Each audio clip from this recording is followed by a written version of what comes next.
Hola, ¿cómo estás? ¿Cómo te va? Espero que muy bien. Teníamos rato que no nos veíamos por aquí, tenía bastantes meses que no subía nada y la verdad es que ya tenía ganas un poco de retomar esto, tenía ganas de retomar el tema que había dejado, que era un poco la programación de videojuegos en 2D con JavaScript, y eso es lo que vamos a un poco tratar en el día de hoy. Y aunque no lo voy a continuar exactamente porque la verdad es que voy a reiniciar un poco esta serie de tutoriales o guías o llámalo como quieras, porque estuve viendo los videos que estaba haciendo antes y no es que fueran malos, no es que no me gustaran, pero sí que vi que eran demasiado largos, no creo que fueran muy digeribles para quien le interesara mínimamente este contenido, así que decidí hacerlo, o voy a tratar de hacerlo nuevamente desde el principio, con un enfoque un poquito más conciso, tratando de ir un poquito más al grano, editando el video un poquito más para que sea más corto y se entienda un poco mejor o se llegue mejor al punto que quiero tratar en dicho video. Como decía, vamos a estar programando un videojuego en 2D con JavaScript, en concreto un Endless Runner, que es uno de estos juegos en los cuales tú puedes avanzar infinitamente, acumular puntos infinitamente mientras seas capaz de, digamos, evitar cada uno de los obstáculos que te encuentras en camino.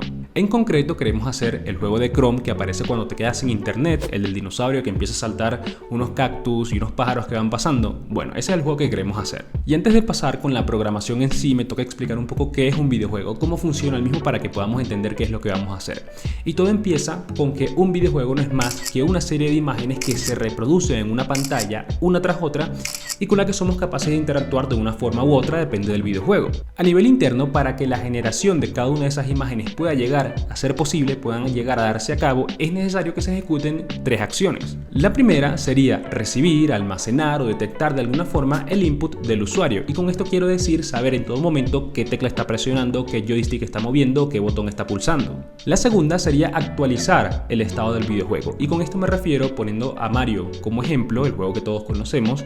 En este caso, si nosotros no presionamos nada, Mario se encontraría en un estado de inmovilidad. Si empezamos a presionar alguna de las flechas de los laterales, él empezaría a tener un estado de correr, y nosotros presionáramos la tecla de espacio, pues él saltaría, y saltando sería su estado en ese momento. Y finalmente, con ese estado actualizado, lo único que nos quedaría es pintar la imagen correspondiente en pantalla. Estos tres pasos componen un proceso que se ejecuta infinitamente mientras el juego se ejecuta y que va generando frame por frame el videojuego que nosotros vemos, y que es precisamente lo que vamos a implementar con JavaScript en esta serie de videos. Obviamente puedes verme haciendo el proceso, pero si quieres desarrollarlo junto conmigo, puedes irte al primer link que voy a dejar en la descripción y copiar los archivos que estoy señalando en pantalla, instalar las dependencias y listo. Recuerda que debes tener instalado Node.js para poder llevar el proceso a cabo.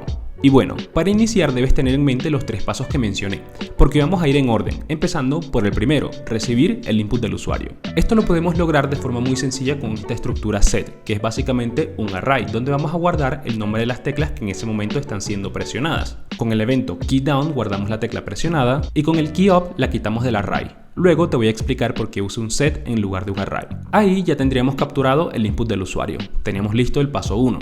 El segundo paso sería entonces actualizar el estado del juego, y cuando hablo del estado me estoy refiriendo a una estructura de datos que va a definir y que va a representar el comportamiento de tu videojuego. Este puede ser un objeto, un array, un string, lo que sea. Lo importante es que funcione. En este caso vamos a utilizar un objeto, donde a su vez vamos a guardar otros objetos con la información de nuestro juego.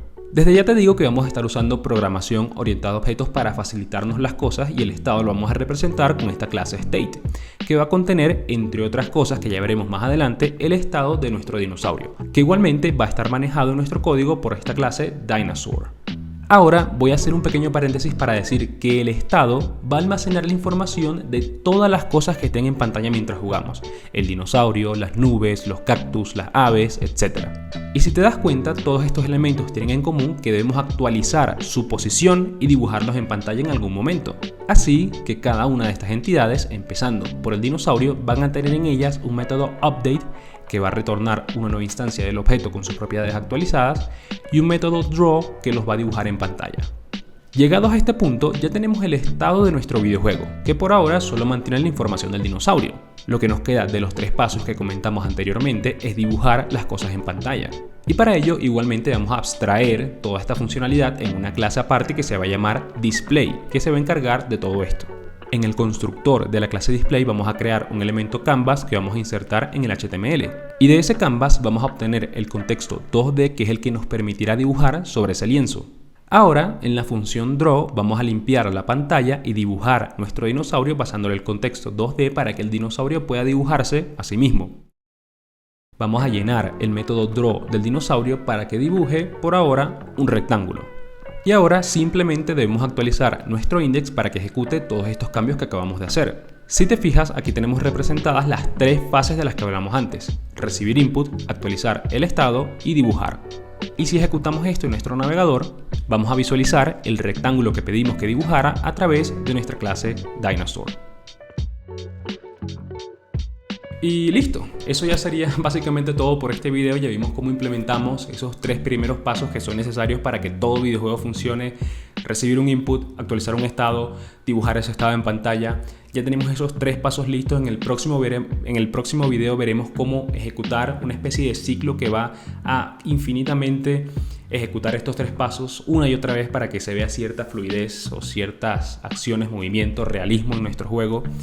Y de esa forma pues poder ya en un futuro interactuar con él. Como te digo, en ese próximo video veremos lo que es el Game Loop, pero en próximos más adelante veremos detección de colisiones con, bueno, digamos Pixel Perfect, como se llama, o bueno, digamos detección de colisiones un poquito más precisa, también cómo podamos hacer aparecer obstáculos de forma infinita, dar una sensación de movimiento a nuestro juego, y bueno, muchas cosas más que veremos más adelante.